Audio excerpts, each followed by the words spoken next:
You're listening to Knives in Monroe versus the podcast, and we're here to make things about justice and sad stuff.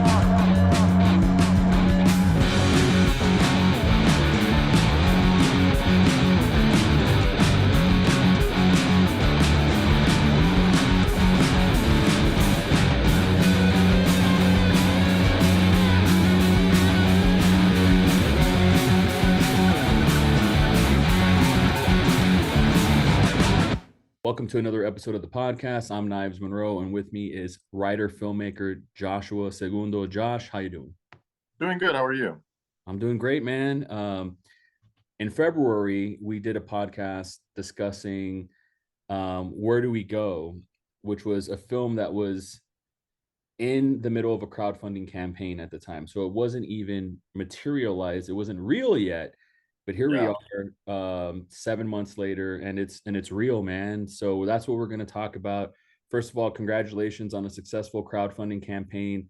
Let's start there. Walk me through the turmoil, the uncertainty, the drama of the crowdfunding campaign, man. Like you cut it close, you went down to the wire, but you made it. I think with Steed and Spark, you had to get like 80%. Correct me if I'm wrong. 80% all or nothing. Yeah. So, I mean, talk to me about that. So we hit the 80% mark, maybe about an hour before. The day before, I think we were about like $1,000 away.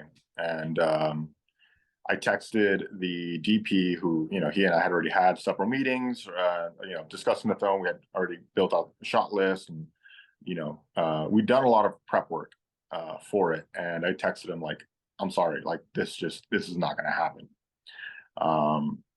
And that's really where I was 24 hours before it broke. I was just like, well, this is it.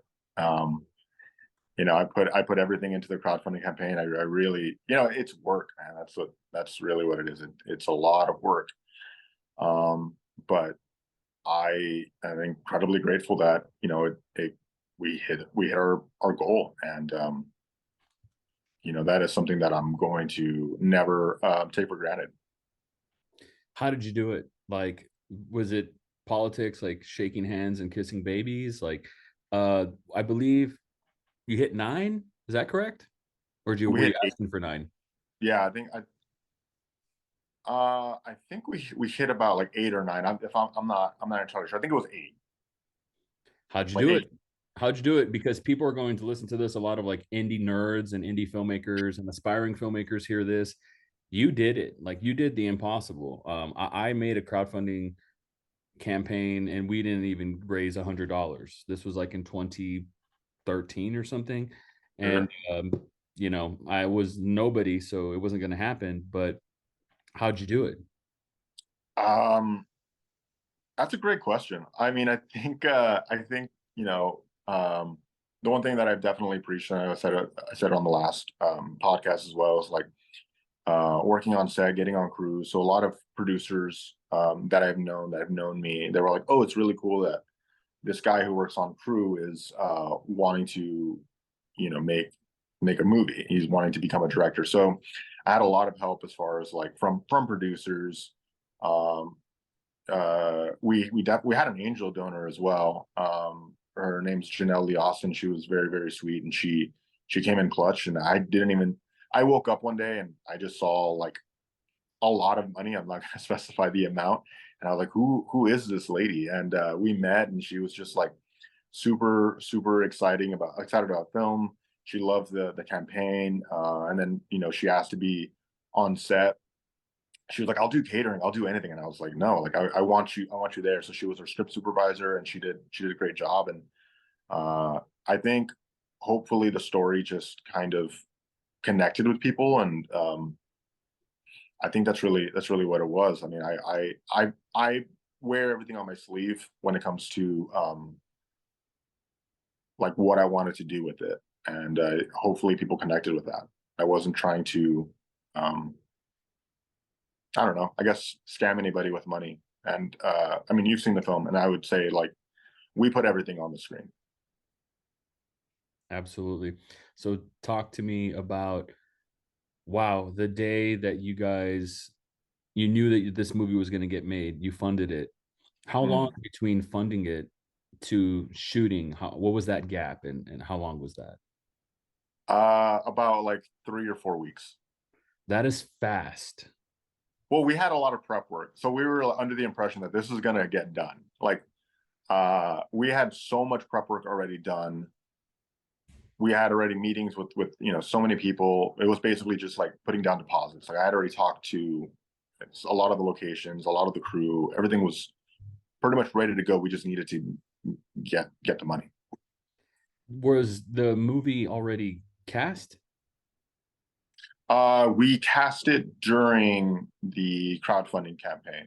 Um, I would say I think we had like 1 or 2 actors before before it was before we kicked it off, and then I think like maybe a week out we finished the final casting. So let's get into some nitty gritty filmmaking stuff. Obviously, you said it yourself. The money is on screen. You went big. Tell me about the camera that you used. I did see the movie, so it is a special watch. It feels like it was shot on film. How did you achieve that? So we shot on a Arri Alexa Mini, which a great friend of mine, Stephen Lauren in Austin. If you're looking for an Arri Alexa rental, hit him up. He hit us up with a really good deal, and we just really couldn't pass it up. Same thing with we got really great deals on lenses, and then we had a really great colorist that just kind of came in. I met him in July, and then he came in at the end and really added to that look that we really wanted to go for. I feel like a real Barbara Walters like interviewer here. Why anamorphic? Um, I really wanted to like have the spread, if that makes sense, of the look, and I really like the wideness of it, and I really wanted to isolate characters in space. Damn, that is smart. I remember in the campaign, and I'm sorry, it was a while ago, and this has been a hell of a year. So I apologize that I don't remember the specifics. Mhm. But you in the campaign, I can recall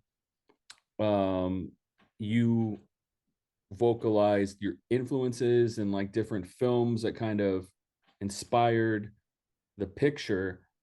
What were those movies that inspired the look of the film, if there were any, or other pieces of art that inspired The the look of the film? yeah, the look. I mean, I would definitely say we were heavily inspired by like very early Safdie, like Daddy Longlegs. We really liked Good Time. That was another pretty big one. Um, I mean, it's not necessarily like the same exact look, but we kind of wanted the feel of After Hours, and then story wise, Bicycle Thieves was like a really big inspiration for us. Man, um, real quick, and I don't want to put the cart before the horse, but I gotta ask because I'm just putting myself in the position of the listeners. They're hearing this. When can the people watch this movie? So we are currently in our film festival run. We are throwing it everywhere, and I'm going to be promoting it like crazy on our Where Do We Go Instagram page. So hopefully, uh, we're aiming for a fall of 2024 like internet release, if that makes sense. So I really want to put in as many film festivals as possible, and hopefully, listeners can see it at specific screenings. I mean, I want to put it all over Texas. And yeah, we're throwing it all over the country. So we're just I've made a few movies, nothing big, nothing as good or as cool as Where Do We Go. Um, but for me, when I have the final cut locked, I'm done. I'm over Mhm. it. Like the afterlife, I don't care about showcasing it. I love the XP that you get from showing it to an audience. Like that's where you really grow, I think.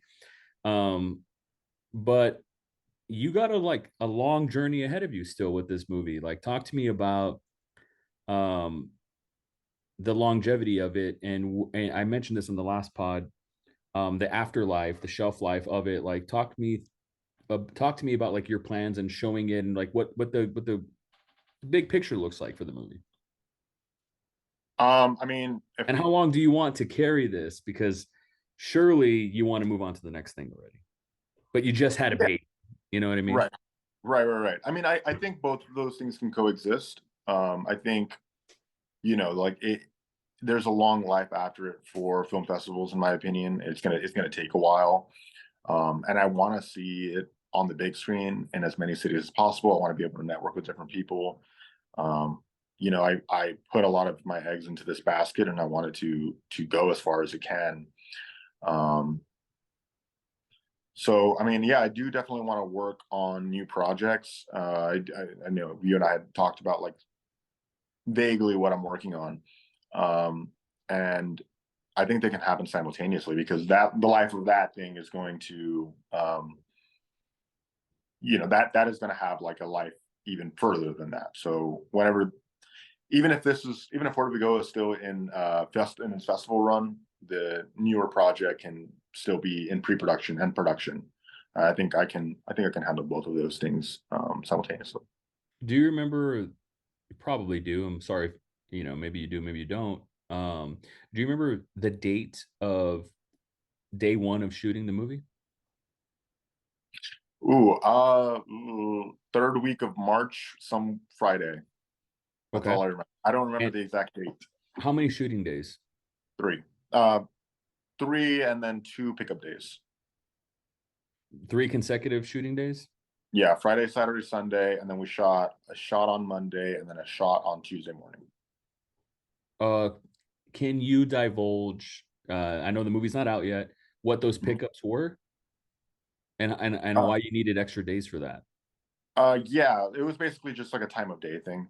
Like we needed specific shots to happen on a specific day or time of day. Like we needed the sun placement to be in a specific spot. Um, so that was really the biggest reasoning as to like why we couldn't do it on normal production days. It just didn't match up with our schedule, and it was like one actor, so it worked out that it was fine that it was only shot on the for the pickups. The reason why I ask is because so I suppose you wrapped third week of March, correct? Yeah. It's as of this recording, it's Thanksgiving week of November, so that's the third week of Sure. November. It's been however long that is from March to November. I'm not good at math.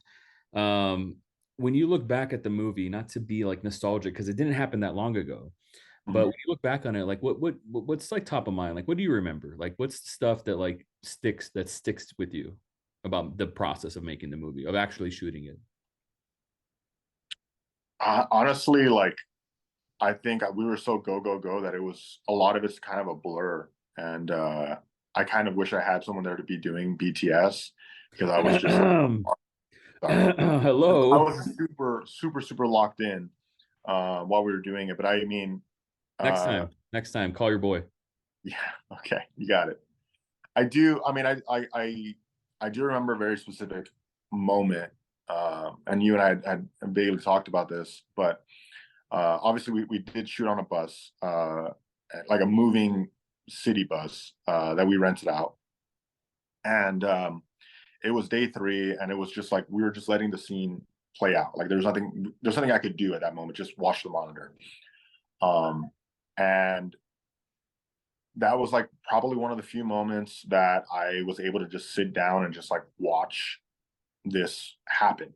And it felt like I was able to actually fully take in the whole process. Because I feel like day one was fun, but there was always that like thing in my head. It's like, oh, we have to go tomorrow. And then day two was the same thing. It's like, okay, tomorrow's the big bus day where like I don't know how this is gonna go. Um, and something funny that our assistant director and producer Drake said going into day three, he goes, "Hey, so today might be easy or it might be a nightmare. We'll see how it goes." That was like our crew meeting, uh, and at that point, it was our last scene on the bus, and most of the film was already behind me as far as like things to worry about. So that was definitely the moment that I feel like I'm going to remember the most of just being able to fully take in like I'm shooting this thing that's been in my head for, at that point, like two years. And I didn't know any of these crew members when I wrote the first draft of this film, and they're all here. They're all spending their weekend with me, and this is amazing. This was on a page that I wrote, and a few people told me this is cut the bus. This is ridiculous. This isn't going to get made. And being there, being in that moment was like, this is happening. This is crazy. This is the Knives way of asking a question. I remember watching the trailer for Everything Everywhere All at Once. Did you ever see that flick? Yeah, I love that movie. Great. Of course, there's the iconic montage of actress' name is slipping me, Michelle Yeoh. Sure, yeah. And it's like every frame there's like a new shot. It's like everyone knows that shot. And I remember seeing the trailer for that, and it's literally like this composite of 200 shots of all these different timelines, all these different setups. God knows how long it took him to make that. And I remember seeing that, and I'm very familiar with the Daniels as filmmakers.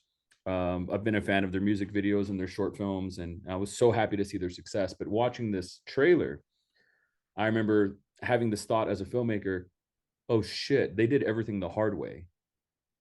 Like to make a movie like that, to do all these practical effects in camera, all the staging, all the composites, all that shit, they did it the hard way. I really respected that, because we live in such a digital time where we'll fix it in post, Sure.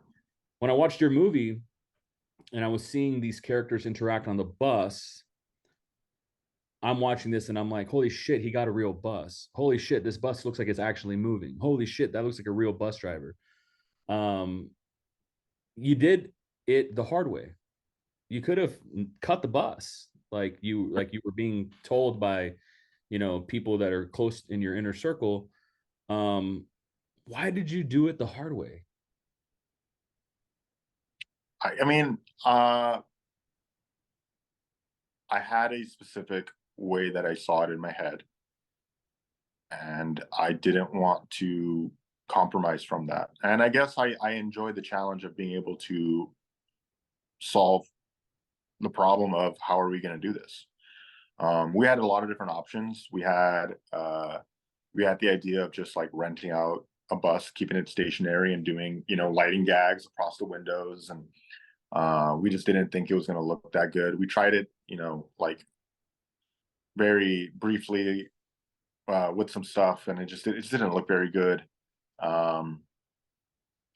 We thought about doing green screen outside of the window, and going out and shooting plates of a moving camera, or like if it were a bus, and none of it just looked nearly as good. So yeah, I mean, I wanted the audience to feel that they were in that bus with the characters. Obviously, my company is called Indie Darlings. I have a tattoo that says Indie Darlings. Where that comes from is it's sort of a derogatory term, like, oh, these indie darlings over here, these indie dirty filmmakers, these guerrilla style whatever.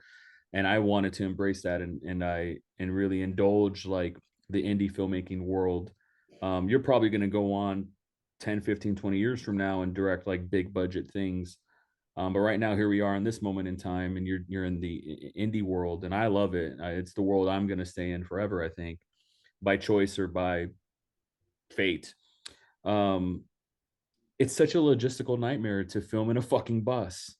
Like, it's such a logistical nightmare. Like, it should, but you did it. What was the biggest expense of the movie? You crowdfunded it, so people knew what they were pitching in for, and they knew where their money was going, more or less, I think.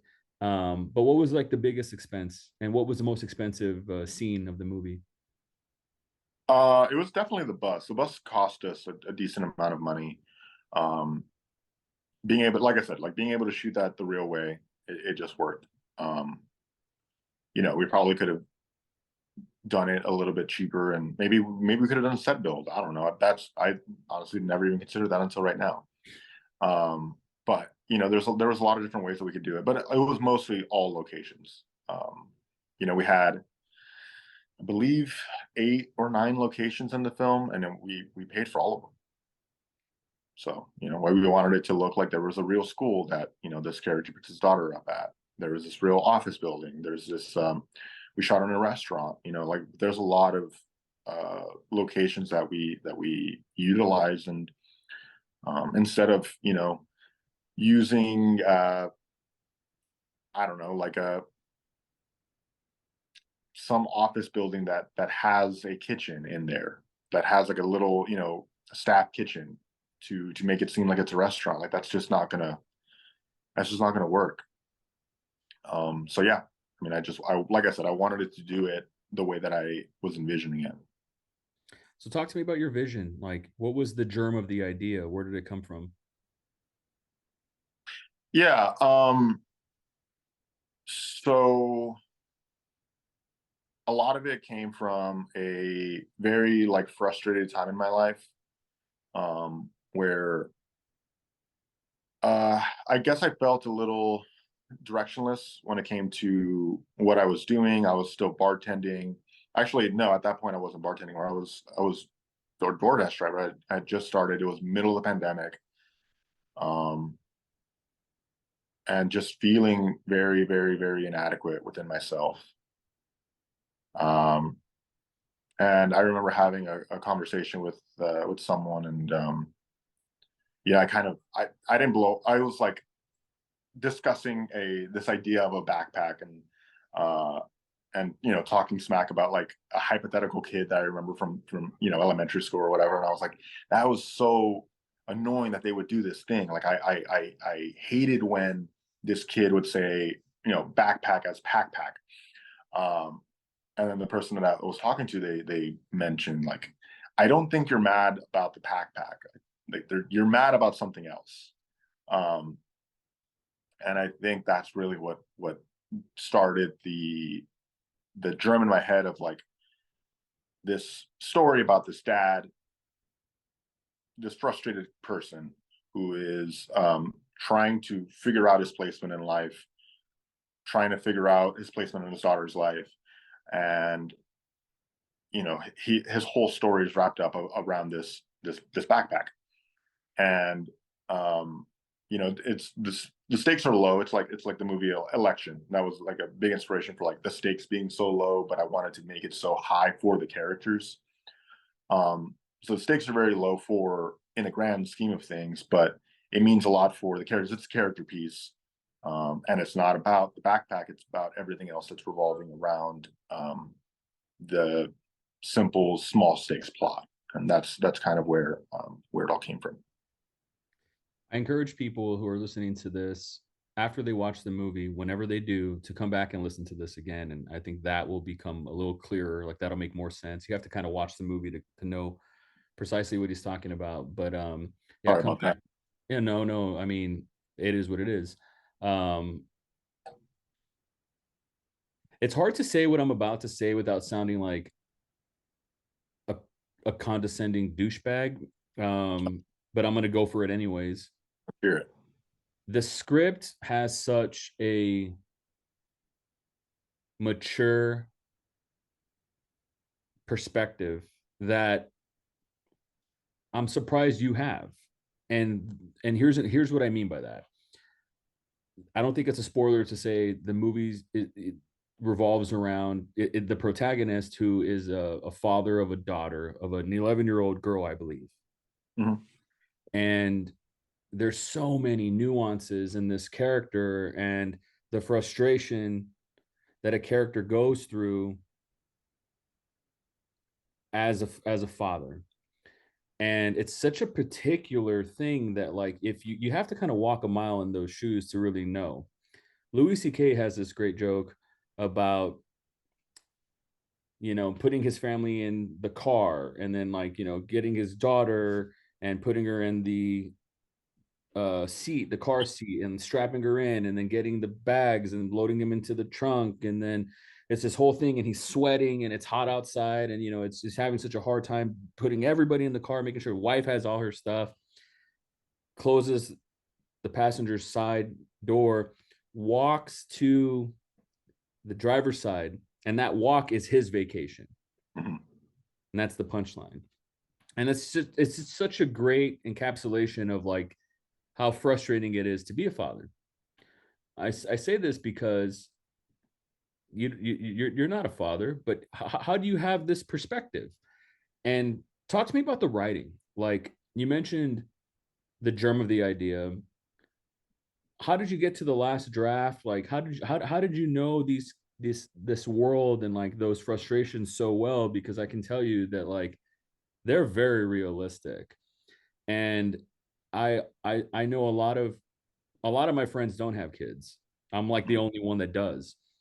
And they don't know what it's like to load the kid up into the car. They don't know what it's like to forget something or to go to the doctor's office and not have the right information, you know, and they don't know these little things. And but I felt like you do. So it comes from such a mature, lived in place. Where does that come from? I think um I think a lot of it comes from maybe how I react to myself, if that makes sense. Where you know, maybe I'll do something, or I'll like you said, like go to a doctor's office and forget something, and then I'm there and I feel like such a idiot, right? Like I called myself that a million times, and then in my head, you know, the secondary thought is like you're so dumb. So I think maybe that's kind of like I'm fathering myself in that sense, where it's like I'm messing up simultaneously, and the second thought is how could you, you know, how did you do this? So in a way, I kind of feel like that's kind of been my life, where I'm constantly beating myself up. Uh, Luckily, I've definitely been working on that a lot. But I think at that time, it was like it was mistake followed by beating myself up to a degree of just feeling so low about myself. And I think being able to, I guess, capture both parts of myself, where I'm messing up and also reacting to that, is kind of where a lot of this came from. The dialogue of I can't remember her name, apologies, but of the daughter, Lizzie, yeah. Lizzie, um, was just so spot on.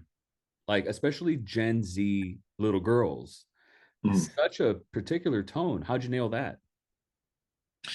I mean, I think a lot of it had to do with casting.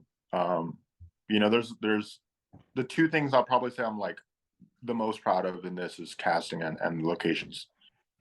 Because a lot of it feels real, and a lot of the casting just feels right for the role.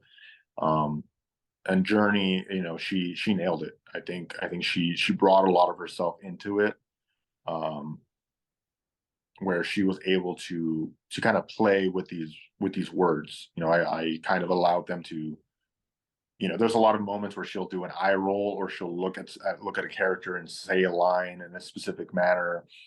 Um, and I'm glad that we didn't go into a route of like Gen Z speak. Like there's no like, I don't know, like no cap, or there's nothing like that in the film. But like the mannerisms are there, and I think that stuff is definitely going to feel, um, it feels very real, because I think we just allowed her to go and do things the way that felt right to her. And you know, her being 11 years old, she was able to just be an 11-year-old. I had a question, and Zoom told me that we got 10 minutes left. Oh wow, that was quick. Yeah, so I want to make this count. Um, I have to ask this question, even though I don't want to ask it because I don't care, but I want to ask it from an objective place because someone out there might care. Um, you casted a black family. Sure. Why? And I ask that from the place of, you know, without there's so much responsibility that comes with that. Like, is it a black story? Are you telling a black story? Are you the person to tell it? you know um you're a person of color in America, so you have a certain perspective as a minority. um but where did walk me through that process. um Walk me through the guts to make that decision, and how that paid off, or if it did, or I don't know if, this is why I didn't want to ask it, because it's a weird thing to ask. Like, I don't look at things like that, and I don't care, but it's such a cool decision. How did that come about? I think, writing this piece, it was definitely very like a very personal piece for me. And I think when writing it, I did, like, the film's not about race. I don't think there's any comments about racism or any kind of um, political stance on race throughout any of the film. Um, but I think me writing it and having a very like personal touch on it, um, I I mean, I didn't like shy away from white people, auditioning. I let everyone audition, and honestly, had Ellis not gotten cast, it would have been a different actor who was a white man. And Ellis Um, is the protagonist, just to be Ellis clear. is the protagonist, yeah, Chris, and we thought he was perfect for the role, and even in hindsight, I think he killed it. Um, but yeah, I mean, I did ask, I asked some friends that I've worked with in the past, like my friend Raul, to audition. Um, I asked a lot of people because I think I wanted it to feel, I didn't want it to be a minority, but not any minority specific, if that makes sense. And if it didn't work out, then it didn't work out. It wasn't like the end all be all, like this has to be a minority story. Because like I said, the film is not necessarily about being a minority, but Natalie, who plays, the mother in the film, she also, there was, we auditioned so many people, and she's one of the few actors where when she auditioned, I said, that's who I want to be in this film. Michael is another one. When he sent in his tape, I was like, this is the guy, and he played a fry cook. Um, but there was a lot of actors in there where it was just like, this is perfect, and it just worked out where I loved Ellis for the role, I loved Natalie for the role, and Journey was just the perfect kid for the family, and it was just like the perfect kind of storm. So it wasn't like, oh, this guy's better, but he's white, but I wanted to be a black guy. That wasn't any sort of, that had nothing to do with the decision. I have to take this time to gush about the movie. I'm from Donna, Texas. I'm from the Rio Grande Valley, 956, represent. You're from Mission. We come from the same place. I've always personally prided myself as a Valley filmmaker. And yes, above all, I am a filmmaker first, but I come from the Valley. I showed my first movie and I promoted it, and I got a lot of shit for promoting it as an RGV film. Like, that was in the title of the promotion, and that rubbed a lot of people the wrong way. Um, are you ever going to show this in the Valley? Do you have a sweet spot in your heart for Mission or anything like that? If so, do you have a timeline for something like that? Like, do you even care? Yeah, I mean, I definitely do. I do have a huge sweet spot for Mission. I will be honest. I've never been the biggest like Puro 956 guy, just because like there's so many cities in there that I don't feel connected to Donna. I don't think I've ever been to Donna, or like Weslaco or Harlingen or Brownsville. It's just like like I kind of only care about Mission, because that's obviously like culturally we're all collectively very similar. But yeah, I mean I have a massive love for Mission. I do want to show it at the border. At some point next year, we're definitely going to have a screening there that I want to do. A lot of people who were friends from back home that crowdfunded, I want them to be able to come out and watch it in the theater. I want them to be able to not just have a link and they watch it on their phone. I want them to have an experience where they go to a movie theater and they see the film that they helped make. I want to thank you publicly for letting me watch the movie. Like, it was so cool. I saw it on a big ass TV and it looked great. there was, gosh, I don't want to give it away, but filmmakers it's a feast for the eyes for filmmakers specifically, because you just went so big, and the sound design was like amazing. I don't know if I gave you enough credit for that in person. It was just so seamless. There was no strings. It was kind of perfect. Like, I told a few friends, I was like, I got to see it, and it's fucking really good. Like, it's really good. I have a feeling it's going to go really far in the film festival circuit. Where does it go from here, man? Like, what's next for you? Like, are you over it, like the way I would be, or is the journey kind of just getting started? Because you do want to milk that, and enjoy that, stop and smell the roses. What's next for you? For Where Do We Go, it's definitely like a one-off short film. I don't personally have much interest in making it into a feature. I definitely want to move on to making more stuff. But I do want it to see. I want Where Do We Go to have as big of a life as it can be as a short film. I want to, I'm preparing on starting pre-production. I'll just call it that, for a short film next year, that I want to keep very small. And that's as much as I'll say about that. I want to make more music videos. I just directed a music video. Yeah, I just want to direct more. And I'm very glad, coming into this year, I wanted to make Where Do We Go and two short films. Two music videos. I only ended up making one. Either way, I'm super, super happy with the way 2023 went, as far as like my career goes, for sure. And I'm proud of you, man. Like, you're one of the few guys that from the Valley got out and actually did something, and gets the reps in, and isn't a shithead about it, and isn't, you're bringing up other people alongside with you. Like, I respect that. And I'm very big on that too. I want to see everyone around me succeed. And I feel like, if people aren't around you right now, they should get in line, because you have a bright future ahead of you. And I wouldn't say that if I didn't fucking mean it. I talk to all kinds of people, and I most of the time I tell them to quit. Like, most of the time I tell them, this ain't for you. Like, you're too soft for this. Like, this is not for you. Like, go be a doctor or something. But you're a filmmaker just like me. It's in your blood.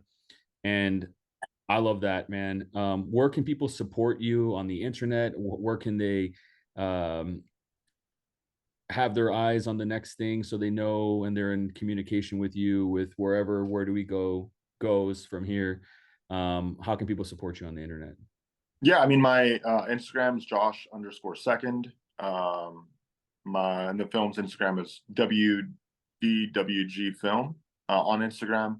So we'll definitely keep posting on there every time we get into a festival, or if we're coming to a city in Texas or around the country. Because I definitely want to travel as much as I can to be there for the film. I don't want to just like send it off to a random festival and have not be there for it, because this is my baby. Dude, I just want to say it again, if I didn't say it enough times. Like, your movie's really good. I can't wait for people to watch it. So if you're listening, check it out. If you're watching this and it's 2024, odds are you're going to be able to see it, especially if this is like Q4 of 2024, which is fun to say. Check it out. It's going to be on Vimeo eventually in the future. And for those that pitched in, like, thank you for that. For those that saw this podcast and heard about it, thank you for listening. Josh, thank you so much for coming on the podcast, man. It means the world to me. Thank you. I appreciate you for having me. And I just want to say real quick, just like, very grateful for everyone that helped out, made it, had it done. We had an amazing crew, and I'm eternally grateful for everyone that let this film just exist in their head for even a second. Thanks, Josh.